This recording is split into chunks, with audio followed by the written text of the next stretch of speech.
Olá, amigos, estamos de volta com um novo programa Livros que Iluminam dessa temporada, conversando hoje com Saulo César, que é coordenador do projeto O Evangelho por Emmanuel, com o objetivo de proporcionar nova e ampliada visão sobre o Novo Testamento.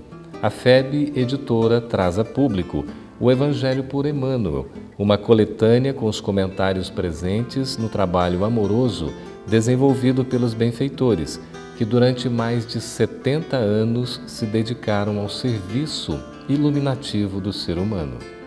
A dupla Emmanuel e Francisco Cândido Xavier foi responsável por esta obra de inestimável valor para os dias atuais.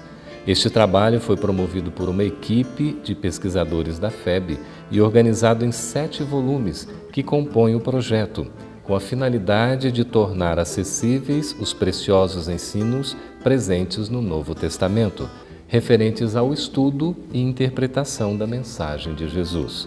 Neste primeiro volume estão presentes os comentários alusivos ao Evangelho segundo Mateus, com versículos atualizados de acordo com as traduções mais recentes. Que o leitor amigo possa meditar e mais uma vez se surpreender com a mensagem que nunca envelhece, pois é fonte de vida abundante.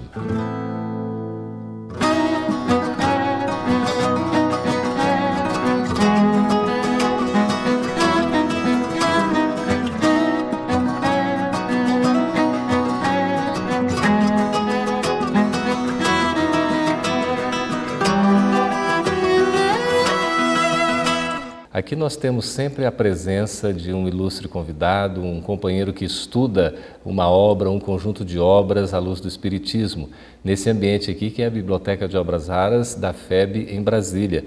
Saulo, seja muito bem-vindo, meu amigo. Nós agradecemos a oportunidade de a gente estar aqui falando desse projeto, né, que é um projeto de muitas pessoas, então a gente se sente representando uma equipe muito grande, mas primeiramente agradecendo a oportunidade e agradecendo a atenção dos ouvintes que nos emprestam atenção. Olha só, Saulo, como é que surgiu esse projeto, o Evangelho por Emmanuel?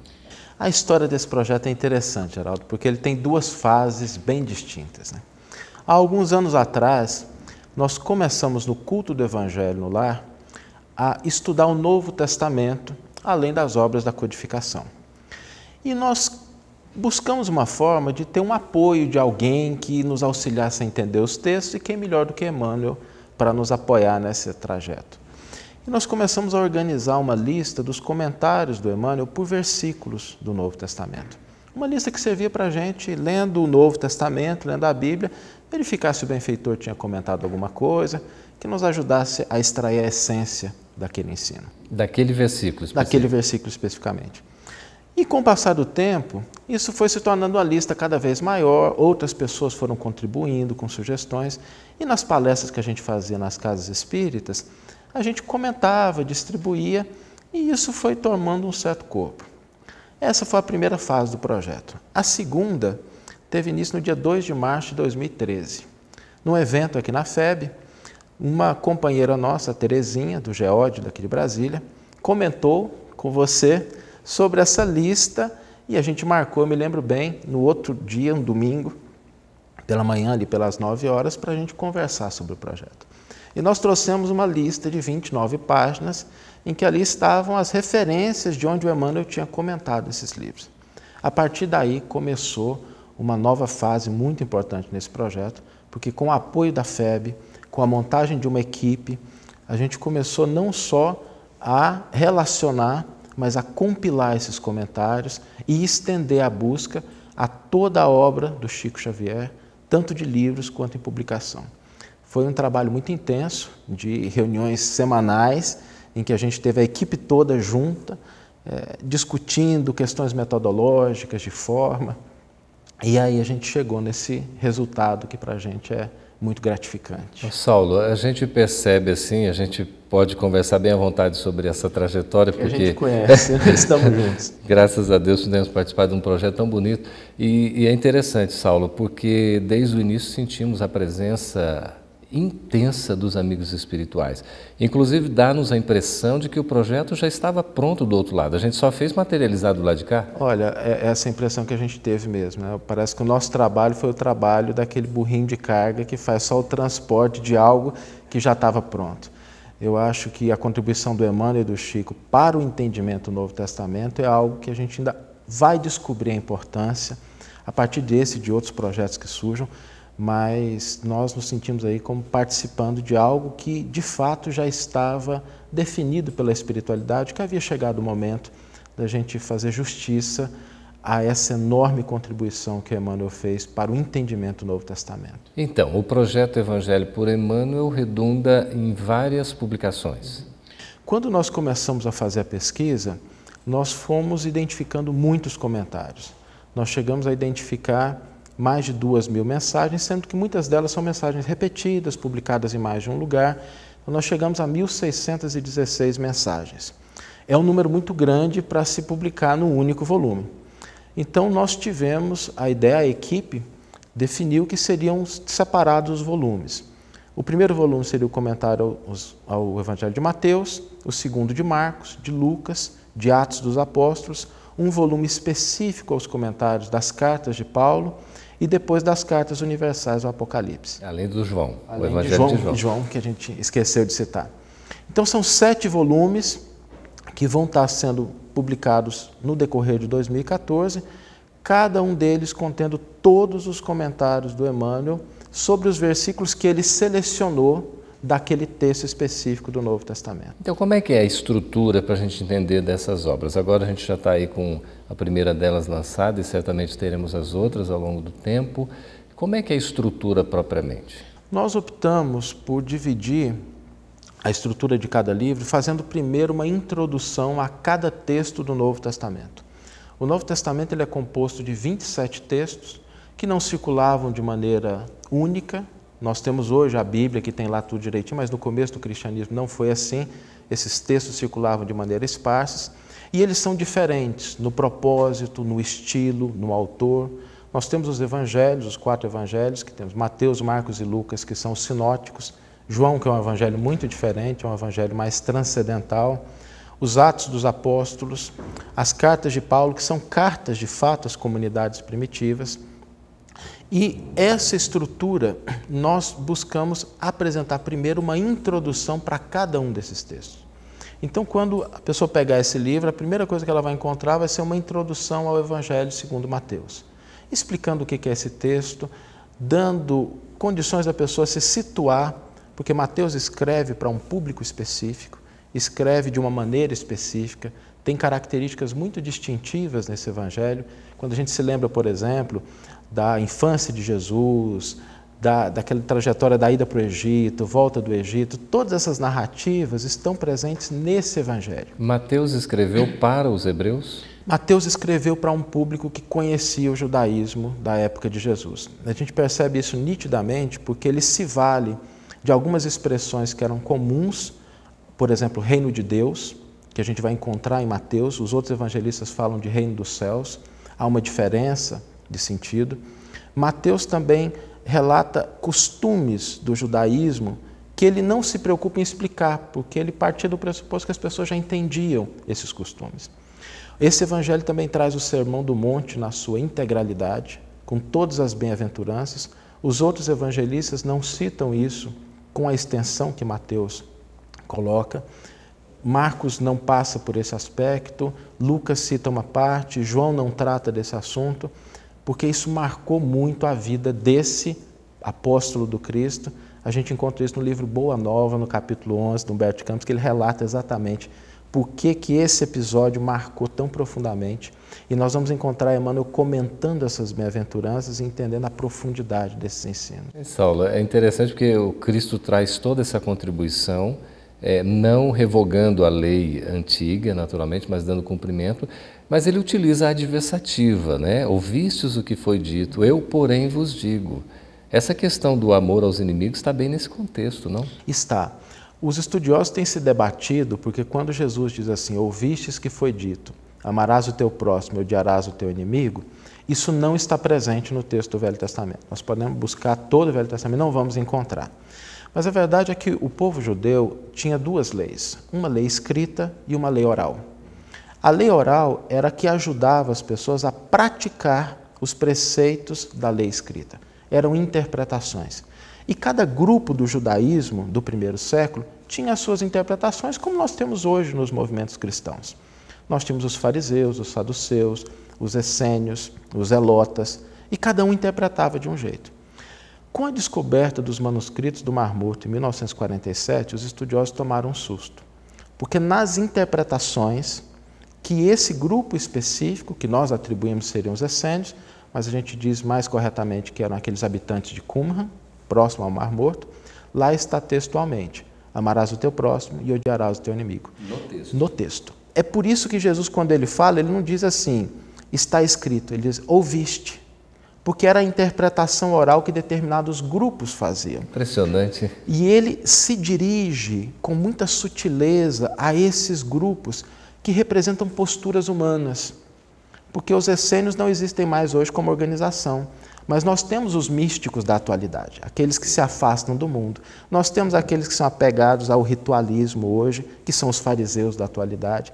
Então Jesus, percebendo o que está no coração da criatura humana, ele deixa a mensagem para que a gente possa entender.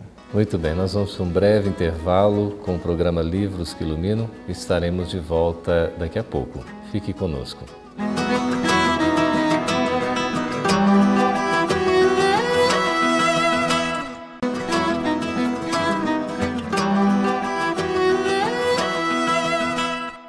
Estamos de volta com o programa Livros que Iluminam, conversando com Saulo César, que é o coordenador do projeto, que agora redunda em várias obras, em vários volumes, Evangelho por Emmanuel. Esse primeiro volume, Saulo, são os comentários ao Evangelho segundo Mateus. O primeiro livro do Novo Testamento, que é um livro que faz uma espécie de ponte entre o Velho Testamento e o Novo Testamento, porque é nesse Evangelho que nós vamos encontrar a maior parte das citações afirmando que Jesus é o Messias, referenciando o Velho Testamento.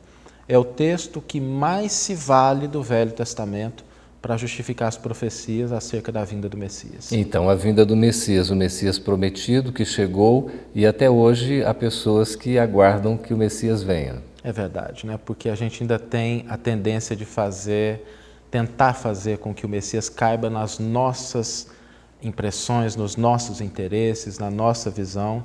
E o papel do Messias é essencialmente um papel de libertação.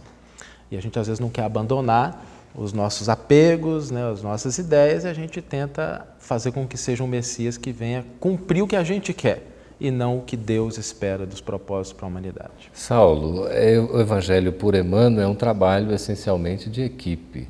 Qual que é a importância da atuação de cada integrante de uma equipe para a gente ter um resultado como esse que o público agora vai poder conferir?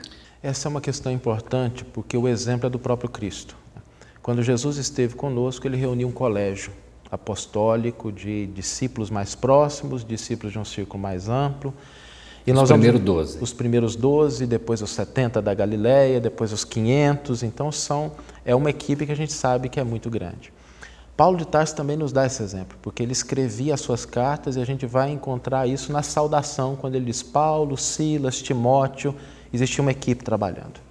Quando a gente vai na codificação espírita, nós vamos encontrar Allan Kardec também trabalhando em equipe, que é uma coisa que não fica tão óbvia, mas Allan Kardec se valeu de médiuns de mais de 37 países e 268 cidades que mandaram mensagens que compuseram a universalidade do ensino dos espíritos. Então, não é um trabalho de Allan Kardec como indivíduo, é um trabalho de médiuns que estavam reunidos, sem falar do apoio da espiritualidade. Isso para constituir a obra da codificação. A obra da codificação. Se nós pegarmos a Revista Espírita e fizermos um estudo de quais as mensagens que estão ali publicadas e que depois serviram de base para a maioria das obras, nós vamos encontrar isso. Mais de 37 países, Brasil inclusive, tem mensagens de médiuns brasileiros publicadas na Revista Espírita. E Chico foi o grande exemplo, porque Chico reuniu uma equipe do plano espiritual e do plano material extraordinária. Emmanuel, André Luiz, Humberto de Campos, Amélia Rodrigues, Meimei, se a gente fosse citar aqui, seria um conjunto enorme. Então nós acreditamos que no trabalho com Cristo não há espaço para individualismos e para personalismos. Que maravilha ouvir isso, é tão gostoso, porque o trabalho de fato ele é um trabalho do Cristo e nós somos instrumentos, né, Saulo? E aí a gente queria aproveitar o ensejo para agradecer muito a equipe que trabalhou no projeto. Agradecer a Larissa, minha esposa, que deu todo o apoio que a gente precisava em casa e no projeto mesmo para realizar. Agradecer ao Erealdo, a Cíntia, ao Daniel, que trabalharam diretamente, ao Geraldo, que está aqui com a gente, que foi o grande padrinho desse projeto junto à FEB, a equipe da FEB, pessoas que contribuíram, eu nem sei se elas têm noção do quanto contribuíram, mas a Cacá, que trabalha nas obras raras da FEB, que nos deu acesso. E foi um trabalho de apoio não só de indivíduos, mas de instituições.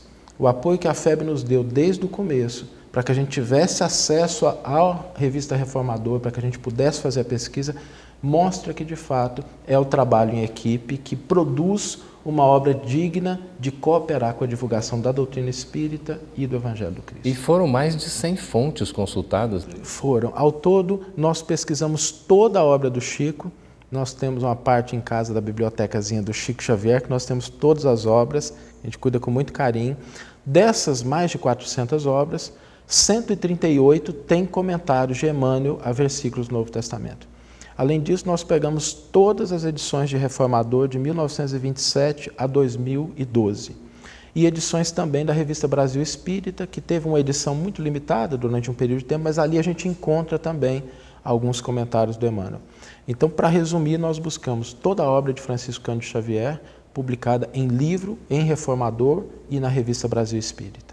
Saulo, então é uma obra resultado de uma psicografia do Chico, a intelectualidade, a genialidade da interpretação dos evangelhos por Emmanuel.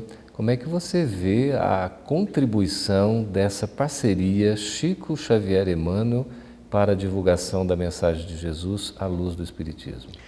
Olha, Geraldo, a gente não se sente capaz de fazer uma avaliação dessa dimensão, mas eu vou me valer da apresentação da querida benfeitora Joana de Ângeles, que nós tivemos uma grata surpresa, porque foi ela que fez a apresentação da obra.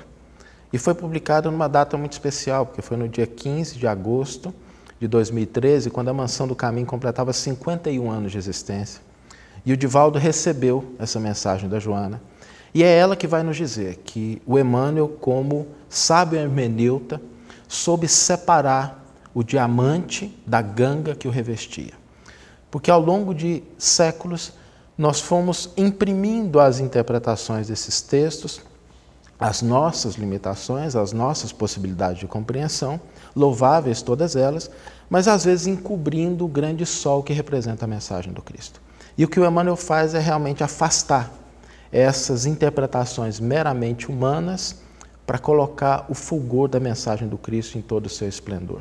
E ela nos dá alguns dados interessantes, porque quando a gente recebeu a mensagem, nós ficamos muito felizes, porque ela diz ali que Emmanuel teve acesso aos originais que constam da espiritualidade. Que curioso. E a gente pode perceber isso porque o Emmanuel ele não entra em polêmica, ele não tem interesse em debater, mas ele vai sutilmente colocando os pingos nos is. Há versículos, por exemplo, que o comentário de Emmanuel faz correções com relação às traduções que existiam na época que Francisco Cândido Xavier psicografou as mensagens. Nós temos situações ali que as edições da época traziam uma palavra e que o Emmanuel vai explicando aquela palavra, dando um sentido um pouco diferente. E as edições modernas, que passaram por revisões críticas e atualizações, já trazem outra palavra. Então, quando a gente pega a tradução moderna e o comentário do Emmanuel, aquilo fecha. Mas o comentário foi feito 40, 50 anos antes dessas novas traduções. Então, de fato, o Emmanuel... É uma revelação. É uma revelação. Ele traz um entendimento do texto que era impossível para qualquer autor encarnado ter àquela época. Que bom. A nossa gratidão também a Divaldo Franco e a benfeitora Joana de Ângeles, né, Saulo? Uma atribuição extraordinária. Em tempos de comemoração dos 150 anos do Evangelho segundo o Espiritismo, esse trabalho, o Evangelho por Emmanuel, chega em boa hora, não? Olha, de fato, o Evangelho segundo o Espiritismo é um monumento parcialmente compreendido. Nós sabemos que o trabalho de Kardec com o terceiro livro da codificação, que deveria ser o terceiro, porque era preciso lançar as bases da doutrina, as bases da comunicação entre os dois planos da vida, para só então se fazer a interpretação com o apoio dos espíritos, e aí sabendo separar o joio do trigo, é uma obra de uma importância monumental. E Allan Kardec que diz na introdução de que muitos pontos dos evangelhos, da Bíblia e dos autores sacros em geral, só são ininteligíveis, parecendo alguns até irracionais, por falta da chave que se permita lhes apreenda o sentido. E ele afirma, essa chave está completa no Espiritismo. E o que o Emmanuel faz é aplicar isso, porque a partir da doutrina dos Espíritos, que ele interpreta esses textos, ele vai no âmago. Então há uma continuidade.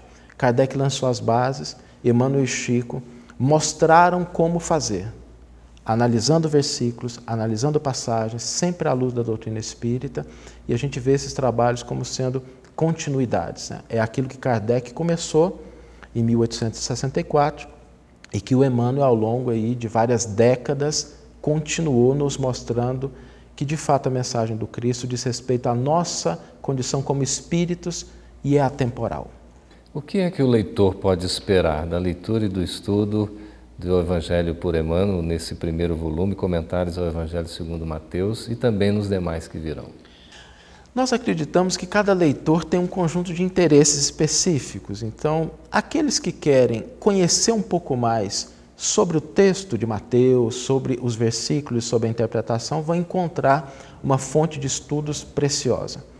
Aqueles que querem compreender a vinculação da doutrina espírita com o Evangelho de Jesus, porque infelizmente nós ainda temos aquela impressão de que os espíritas não estudam muito a Bíblia, de fato, não voltam ao texto, vão perceber nesses comentários do Emmanuel que isso não corresponde bem à verdade. Hoje aumenta o interesse, Saulo, para essa... Hoje aumenta. Eu acredito que cada vez mais a gente tem voltado a esses textos. E essa contribuição vem no sentido de orientar essa aproximação para que a gente não se perca nos mesmos equívocos do passado. Então, os estudiosos vão encontrar uma fonte de referência muito vasta. Nosso companheiro Heraldo elaborou um índice precioso que vai no final do livro, que só ele são várias e várias páginas de conceitos. A pessoa que estiver buscando consolação vai encontrar aí páginas de uma beleza indescritível. Então, eu acho que os interesses são diversos, mas o que vai unir todos é a possibilidade de compreender, de analisar e de praticar a mensagem do Cristo no cotidiano da vida, na nossa atualidade. O Evangelho é, acima de tudo, vivência e transformação moral. Vivência e transformação. Se o Evangelho não passar pela nossa mente, caminhar pelo nosso coração e alcançar as nossas mãos, ele não terá cumprido o seu papel. Ele ficará simplesmente como sendo algo que nós discutimos, debatemos, mas que não utilizamos para a transformação da nossa vida. Nós vamos voltar a esse ponto, Saulo, daqui a pouco, após o nosso breve intervalo. Continue conosco.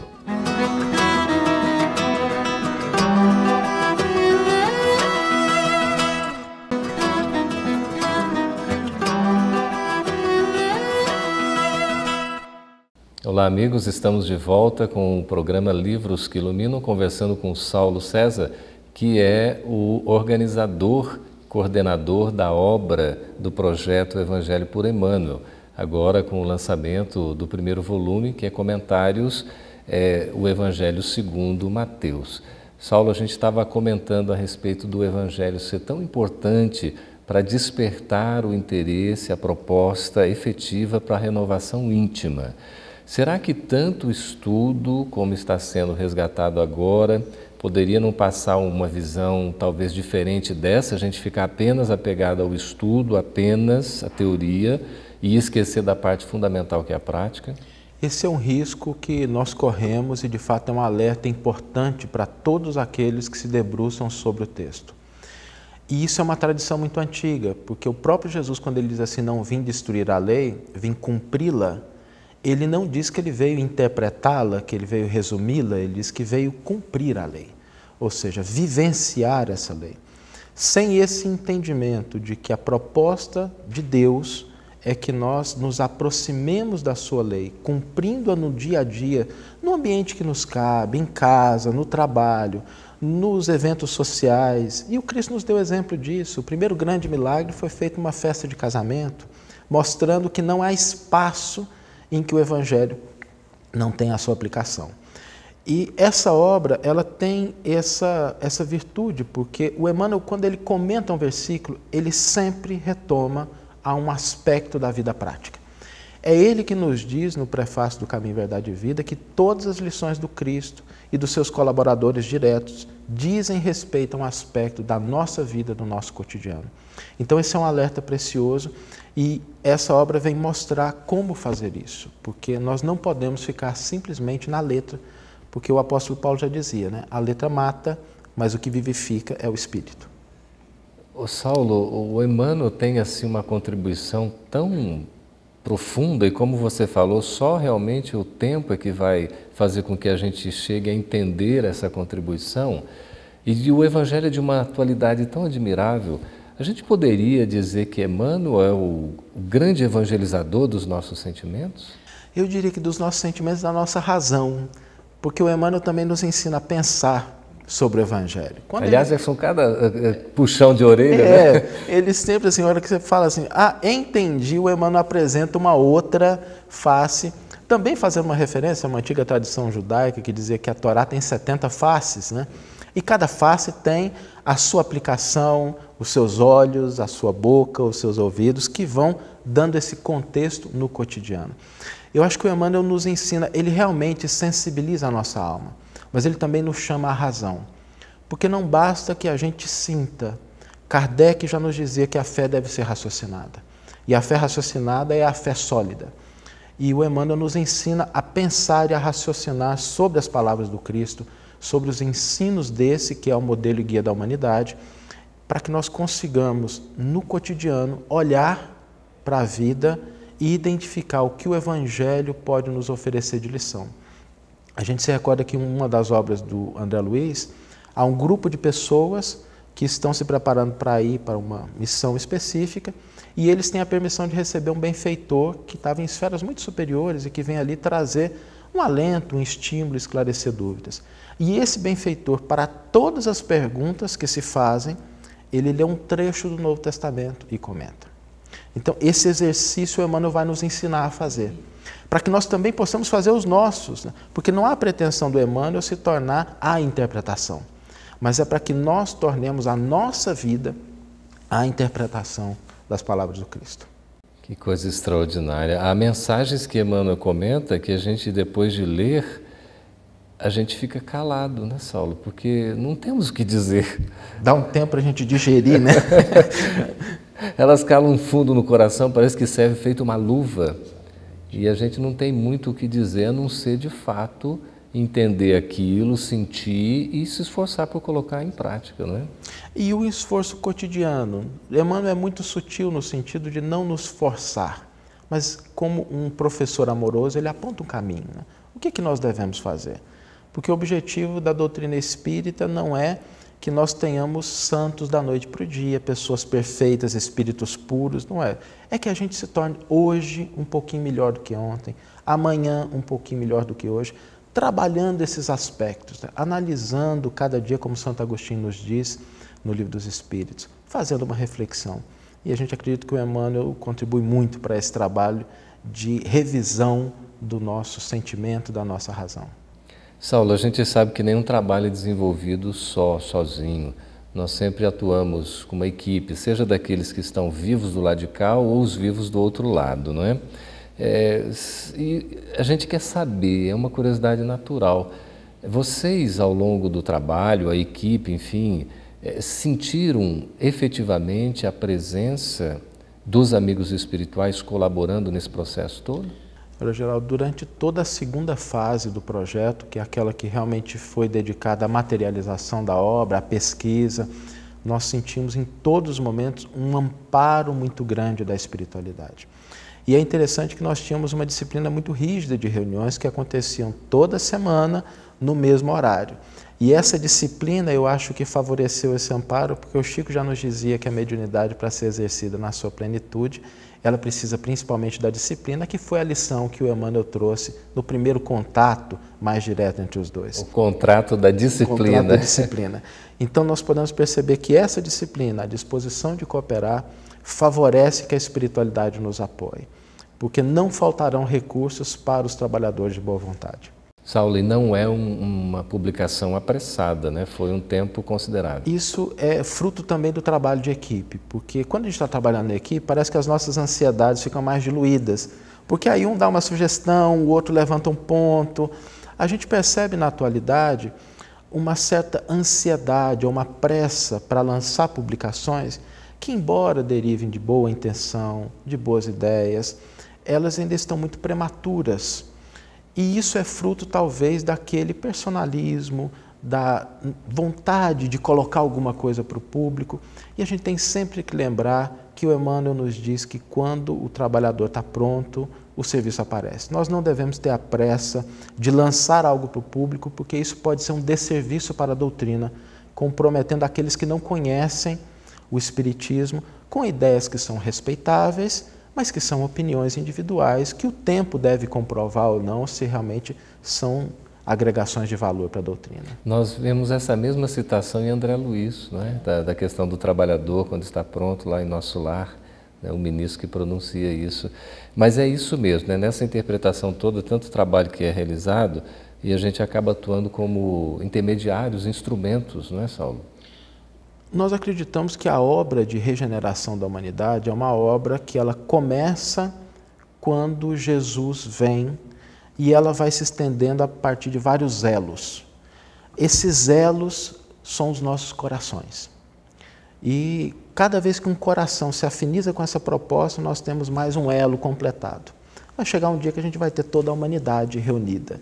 Saulo, você fala, né, em Emmanuel tocando a nossa razão, mas essencialmente ao ouvir você falar, a gente percebe o sentimento. Como é que é a emoção de chegar a um ponto em que nós vemos um resultado de um trabalho de equipe realizado ao longo do tempo e agora a gente vê ele materializado à nossa disposição? Olha, Geraldo, é difícil a gente expressar em palavras aquilo que a gente sente com essa obra, porque é a obra que a gente gostaria de ter tido quando a gente começou a estudar o Novo Testamento. E hoje a gente percebe que ela está à disposição das pessoas. É uma situação em que a gente agradece muito a oportunidade de ter feito parte desse processo, porque nós sabemos que nada se concretiza com uma única pessoa. Nós cumprimos um papel limitado, pequeno, é uma contribuição que, dentro das nossas possibilidades, possivelmente com erros que o tempo vai corrigir, mas que nos gratifica muito pela oportunidade de ter trabalhado com amigos tão queridos, de estar perto da espiritualidade, de ter estudado as mensagens do Emmanuel e que agora a gente compartilha essa alegria com aqueles leitores que tiverem a intenção de conhecer o projeto. Qual o legado que Chico Xavier e Emmanuel deixam para nós? Eu acho que nós vamos passar muitas décadas ainda estudando para compreender a profundidade, a amplitude da contribuição de Emmanuel e Chico. Nós vemos hoje pesquisas em universidades analisando a obra de André Luiz. Com relação aos estudos do Novo Testamento, nós vamos perceber ainda muitas contribuições que o Emmanuel deu e que ao longo da publicação dos próximos volumes a gente vai poder explicar questões que os estudiosos ainda se debatem e que o Emmanuel resolve quando ele faz um comentário sutil numa passagem, e o tempo vai conseguir mostrar o quanto esses dois benfeitores trouxeram de contribuição. Mas eu acredito que a maior de todas é que eles foram um grande elo nessa corrente, que traz o Evangelho do Cristo para os nossos dias e que coloca à nossa disposição, de maneira límpida e clara, a proposta do governador espiritual do orbe. É dessa forma que nós entendemos a contribuição do Emmanuel e do Chico, como um novo ponto de partida, a partir do qual que a gente pode caminhar com segurança, entendendo o Evangelho e praticando na nossa vida. Porque os dois fizeram isso. O Chico, ele publicou a obra dele, teve a participação dos espíritos, não somente pelo aspecto intelectual, porque o Chico é uma pessoa muito humilde, mas, sobretudo, pela vivência que ele teve do Evangelho. Saulo, para a gente concluir, que o nosso tempo já está esgotado, o que ou uma mensagem que, se você puder nos dizer, que mais lhe toca nesse conjunto enorme de mais de 1000 mensagens de Emmanuel? Olha, falar das mensagens é um pouco difícil, mas eu gostaria de voltar ao começo, que foi o culto do Evangelho no lar. O nosso desejo sincero é que essa obra possibilite isso, que a humanidade consiga dar-se os braços em torno do Evangelho de Jesus, voltar a esses estudos, voltar ao texto do Novo Testamento, compreender a proposta. E aí nós vamos encontrar muitas mensagens que, num aspecto ou no outro, nos favoreceram esse entendimento. Então, que esse projeto que começou no culto do lar possa, de fato, se ampliar para o lar da humanidade inteira.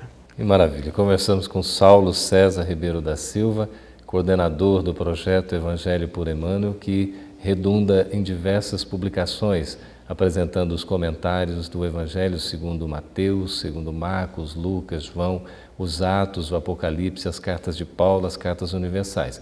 Um alentado trabalho para o conhecimento do público. Muito obrigado por sua audiência e esteja conosco no próximo programa.